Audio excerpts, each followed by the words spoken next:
প্রিয় ভাইয়েরা, ইফতার তো একটা উসিলা।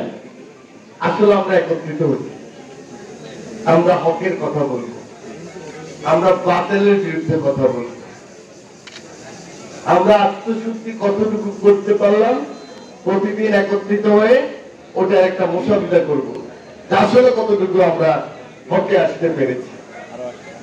আমরা এমনি বলি যে আল্লাহ রাসূলের কথা, আমরা বলি ইয়া কানা বুধু ইয়া কানা স্থায়ী, আমি শুধু আপনার ইবাদত করি আর শুধু আপনার সাহায্য চাই, কিন্তু বিপদে পড়লেই তখন আমরা মিয়া ভুইয়া এমপি সাহেব সকলের সাহায্য চাই।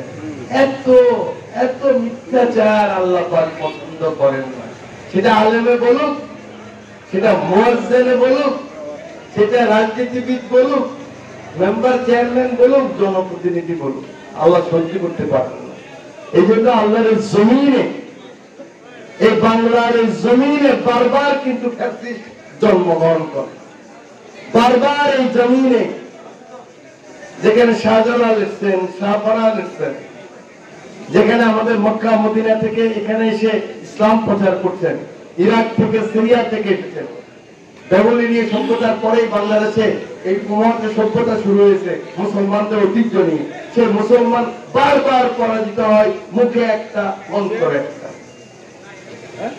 এই রোজার মাধ্যমে আমরা এই আত্মশুদ্ধির শপথ গ্রহণ করব, অতীতে আমরা যা করছি ভবিষ্যতে আর তা করব।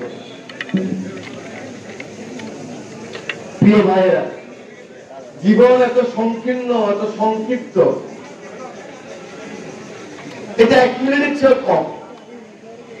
আমি নিজে দেখেছি আমাদের কুষ্টিয়া জেলা প্রশাসক মহোদয় এরকম বক্তৃতা দিচ্ছিলেন, এই বক্তৃতা দিতে দিতে উনি ভুলে পড়ছেন, যেটা আমিও করতে পারি। মানুষ এত শক্তিশালী, মানুষ রকেটে যায়, মানুষ আটলান্টিকের নিচে যে গবেষণা করে, এখন আটলান্টিক সাগরের নিচে গিয়ে গবেষণা করে।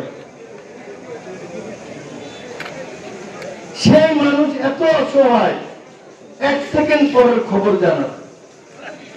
মানুষ একটা রাইফেল দিয়ে একসাথে 200 লোক মারি ফেলে, যুদ্ধ করে গাজারে একদম ফিলিস্তিনির যে গাজা, এই দেখেন এখনো ইফতারের টাইম, গাজার লোকদের ইফতার নাই, গাজার লোকদের সেহরি নাই, গাজার লোকদের শুক্রবার নাই, আল আকসা মসজিদ আজকেও খুলতে পারে নাই।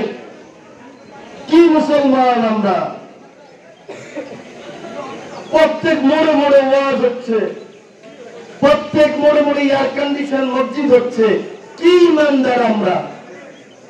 আমাকে আমি প্রশ্ন করলেই তো হয়, আমি হকে আছে কিনা? আমি আল্লাহর উপর নির্ভর করি না খালেদা জিয়ার উপর নির্ভর করি? আপনাকে আপনি প্রশ্ন করেন, আপনি উত্তর পাই যাবেন।